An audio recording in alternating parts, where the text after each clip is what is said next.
السلام مرحبا بكم الناس الكل. نتمنى ان شاء الله تكونوا بخير. جاتكم في فيديو جديد ان شاء الله، واللي هو موضوعه الحساب البنكي المغلق.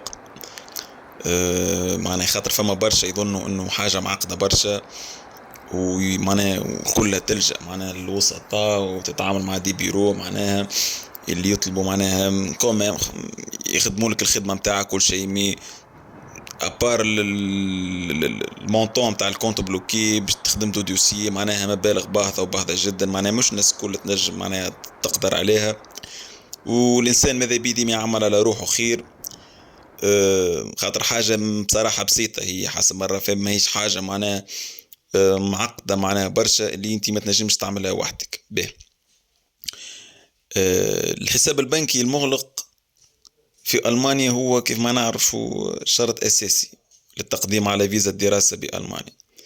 السفارات الألمانية ما يمكنش معناها إنه تتنازل عن الشرط هذا، بدون الشرط هذا ما يمكنش إنه تتحصل على فيزا الطالب في ألمانيا.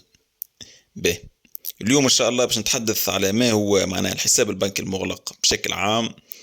شنو هي الحد الأدنى اللي لازم معناها يكون موجود باش في الحساب البنكي هذا باش الفيزا نتاعك تتقبل. عسلامة، مرحبا بكم الناس كيفاش الكل. نعملوا الكونت بلوكي الناس اللي تحب هذا، تجي ان شاء الله ومن لألمانيا بعد كيف نعملوا كيف نبدا سواء في عن المانيا طريق كيفاش التكوين نستعملوا المهني والحكايات او عن هذه. طريق في الحكايات عقد هذيك عمل. الكل ان شاء الله تابعوني على باش نفسر قناتي على لكم بالباهي اليوتيوب. بالباهي. ان شاء الله تنخلي وباش لكم نتحدث اللين زاده لي على كومنتير. البدائل. فما شكون ما ينجمش يعمل كونت بانكير مرحبا بكم الناس الكل، معناها وربي يوفق يلوج في الجميع ان شاء طريقة الله. أخرى. مش ناس الكل قادرة، خاطر كوم صوم لا بأس بها معناها مش صوم قليلة، مش ناس الكل تنجم تعملها به. الحساب البنكي المغلق هو بكل بساطة هو حساب بنكي حصرا في أحد البنوك الألمانية. يعني ما تنجمش تحل الكونت بانكير هذا خارج ألمانيا به. من بعد تقوم تحويل مبلغ مالي ليه باش تضمن السفارة انه عندك معناها سورس متاع فلوس لمدة عام كامل اثناء الدراسة متاعك الجامعية في ألمانيا. برشا يقولك شنية الفرق بين الحساب البنكي العام والحساب البنكي المغلق. الحساب البنكي المغلق يعني ما تنجمش تقوم بسحب كامل المبلغ كيف تجي لألمانيا، وإنما البنك كل شهر يعطيك سوم صغيرة معناها تقدر ب 861 أورو باش تنجم إنك تنفق على نفسك. أي أن البنك معناه يقوم بالتقسيم هذا على 12 دفعة. تو شنية المبلغ الأدنى اللي لازم على الطالب يقوم بإيداعه في ألمانيا باش ينجم يقدم على الفيزا؟ المبلغ هو 10332 أورو. معناها كيفاش نقسمه على 12 شهر تولي 861 أورو تصرف بها على روحك من أكل وتنقل وكراء وكل شيء. وهذا هو الحد الأدنى اللي تنجم تصبه في الكونت بانكير به. توا نجيو كيفاش نعمل الكونت بانكير هذا. الناس برشا يقولك هذه عملية معقدة وكل شيء ويمشي لك معناها اللي بيرو وكل شيء. بالعكس هي حاجة بسيطة، ما هيش حاجة صعيبة. أول حاجة تدخل الموقع متاع السفارة الألمانية في بلادك، قوم بقراءة الخطوات بشكل مفصل، والخطوات هي على الشكل الآتي. تمشي البنك ألماني على الانترنت بار اكزومبل للصفحة الرسمية، تدخل قسم الحسابات الطلابية وتقوم فما استمارة تعمرها وتقوم إن معناها بتعبئتها. ومن بعد تز الشهيد متاعك والباسبور وكل شيء معناها تزو للسفارة تعمل المناة المصادقة.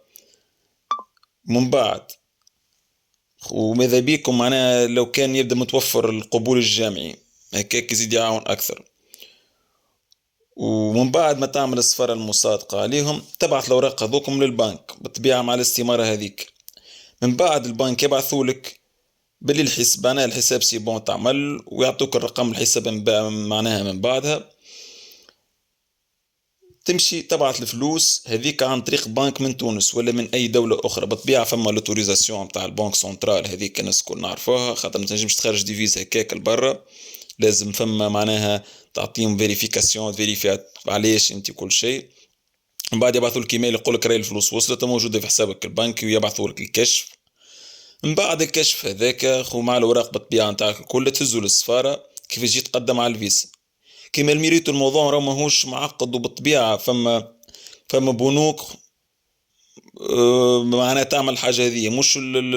مش الكل معناها، فما دي ليست تلقاها في السيت متاع السفارة بالبنوك اللي معناها تنجم تعمل تحل فيهم انت الحساب البنكي.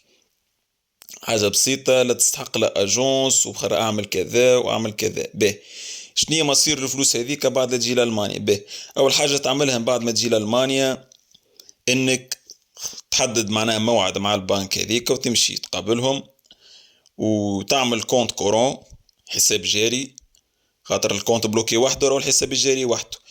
بعد جمعة جمعتين يبعثولك يقولولك معناها يبعثولك الكارت متاعك، وكل معناها شهر يبعثولك عليك الكارت هذيك 861 أورو تصرفها الكل. ما تصرفهاش الكل هذيك حاجتك تبقى في الكارت، خاطر الكونت بلوكي وحده والكونت كورون وحده.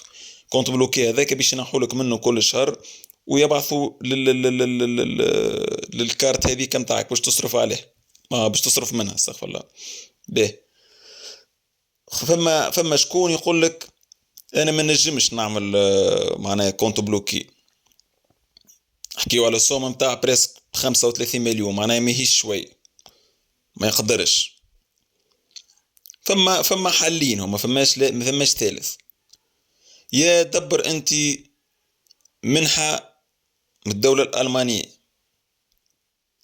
هذيك كيف تبدأ معناها في منحة تعمل متفوقين وكل شيء، لازم تدبر منحة، وإلا تدبر منحة من بلادك. هذا الحل الأول.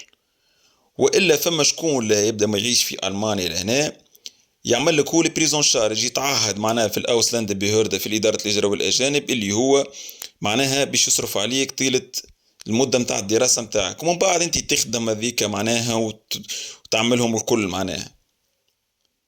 ولازم زادة تكون الإقامة متاعه أولا الشرعية، ولازم معناها يدخل أكثر من اللي يصرف، معناها لازم كل شهر عنده 861 أورو فاضلة هذيك باش ينجم يعطي معناها يصرف بها عليك معناها.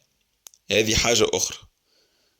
ان شاء الله نكون وضحت بالكدا في الموضوع هذا، واللي عنده اي سؤال يخليلي في الكومنتير.